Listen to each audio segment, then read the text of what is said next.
কালকে আমার সন্দেহ হইতে পারে।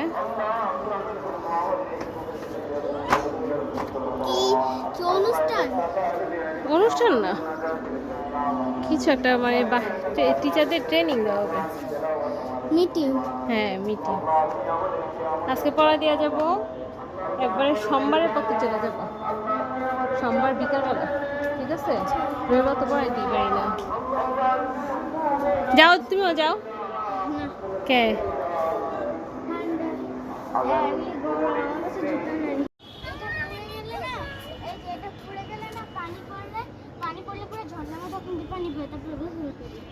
ও নিচে পড়ে না।